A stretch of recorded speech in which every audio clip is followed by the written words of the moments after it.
All right, hey there, YouTube, it's Jammin', and I would like to do a series on reviews for ships from the factory. So as you can see, I'm coming in on the Sparrow right here.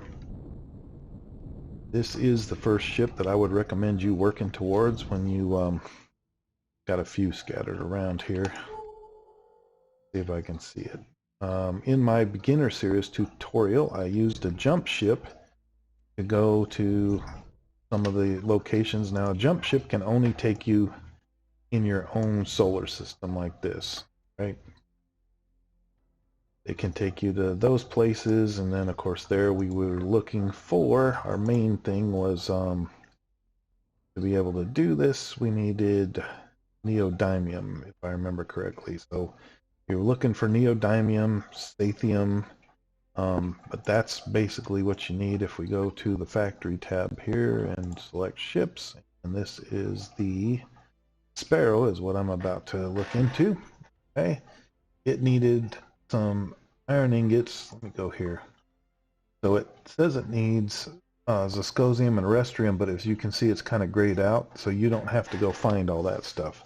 But you do need to find this neodymium. If you followed the tutorial series, you can get enough of the sathium by going back to the space station a few times and purchasing it with money that you get from selling shotguns and stuff. So he'll have those ingots every so often, so you just keep going back. There was cobalt right in this first little area, but basically the big holdup for me on this ship was neodymium. And so if you want to see how to get that, you can go follow that tutorial series. All right, so now I've added a little bit to this ship, so let's take a look at the outside. So it says SV there, so it's telling you to park your small vehicle right on the back here, and then when you park your small vehicle, you turn it off so your ship can warp and stuff. So this ship comes default with these two 30mm cannons, and it has, going this way, it has this access hatch right here, which when the ship's turned off won't automatically open, but when it's turned on you can actually turn off your jump jets. This ship has a gravity generator, so it's kind of a nice little, really nice little starter vessel. Okay, there's nothing up, and when you go down one level you get to the cockpit area. So this ship comes with a constructor, it comes with an oxygen station, it comes with an engine room. I'm going to go ahead and turn the ship off again because it gets really hot in there, and that means I have to turn my jump jets back on with J. So if you walk in here when it's turned on, these two thrusters will be cooking you at about 1400 degrees and you won't last long. This ship has a warp drive, a pentaxid tank, a sensor array, a couple generators there. You can hear that I'm getting hit by a little bit of radiation, but that's not a problem. We can take care of that in a minute. Anyway, so, and then of course there's your gravity generator. So decent little starter vessel. It has just about everything you need. Get a decent start. So still taking a little image. I'm going to go ahead and turn the ship back on and turn my jump jets off. Hit V for view. So it has a regular large constructor. At this point in the game you don't need an advanced constructor.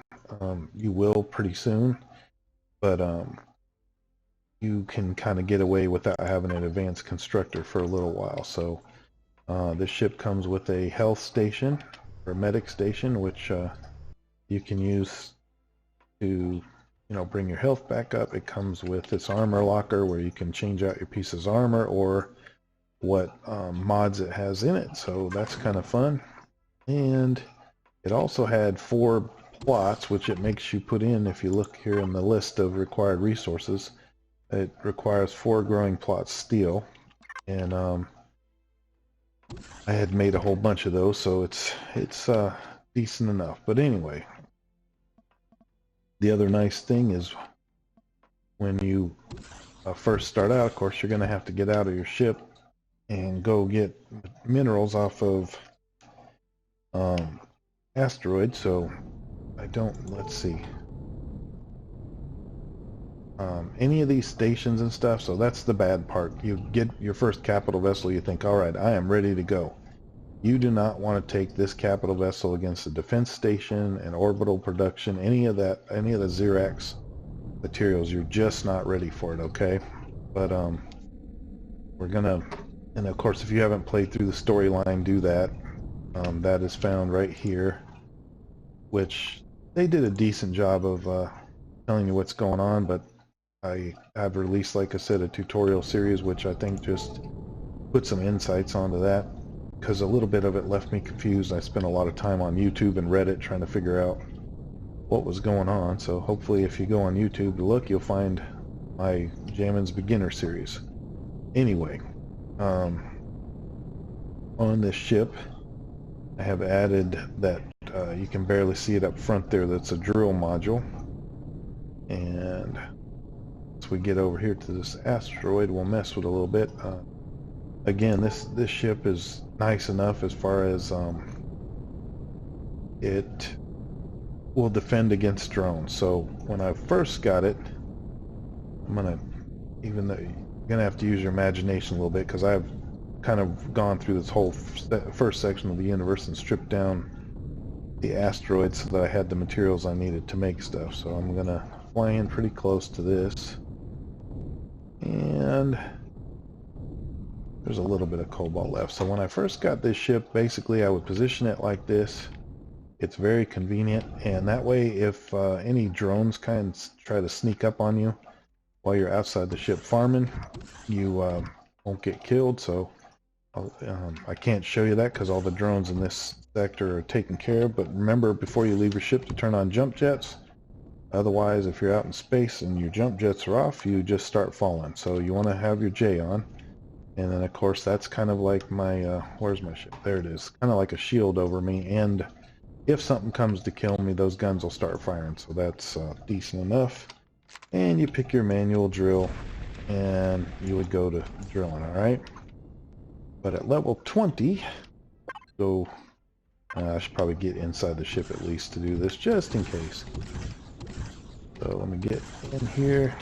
Alright, so at level 20, if you go to capital vessels and scroll all the way down here to the bottom, you have this tool turret. This tool turret can, if you right click it when you go to put it down, it can do two things. It can either be a drill turret, or it can be a like your multi-tool that can take stuff apart or repair things.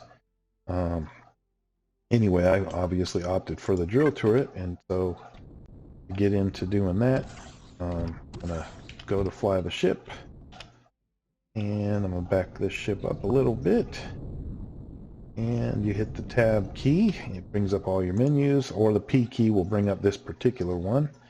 You go to devices, you go to drill turret, double click it, and it can start getting those pieces of asteroid for you.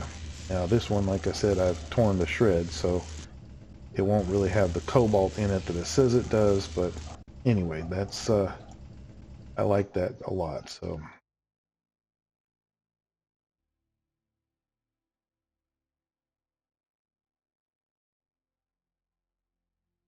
that right there is the Sparrow ship from the factory.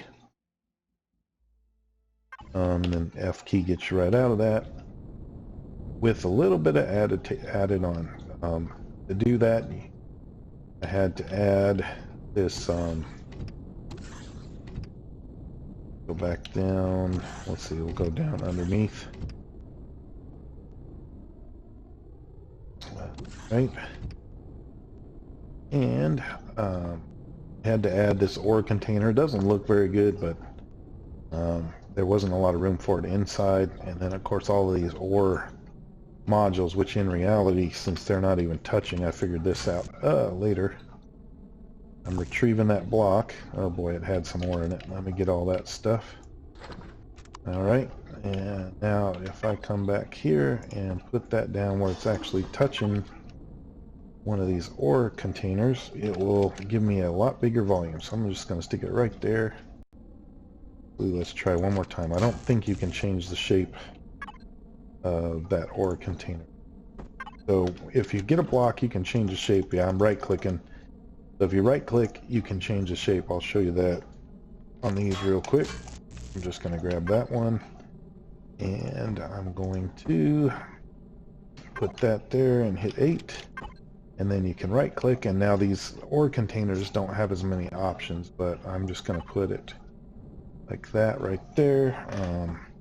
I talked about how to build in the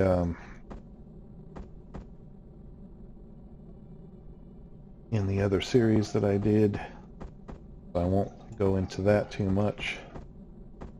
Alright, I'm going to just stick that right there. Now, this ore container should have, yeah, it has a lot more volume than it started with. I should have showed you that, but anyway. So when that's touching these, it gets a higher volume as long as they're all touching. I think these would have to actually be moved. That's something you'll have to kind of work out in the building details. But this is a great little starter ship to get you mobile in your hole. So, you know, we got our solar system, we got our galaxy map. That little jump ship, like I talked about, it can't go outside of your known solar system. But well, not any capital vessel, but the capital vessels that have a warp drive and a pentaxid tank, they're able to go at least 30 light years. And you can work on getting the next vessel. So this, in my opinion, is the best of the first 3 vessels that I chose from, which is all of these that say they're a Corvette. So in the next video, we'll take a quick look at the 2 other Corvettes, and then on we'll go.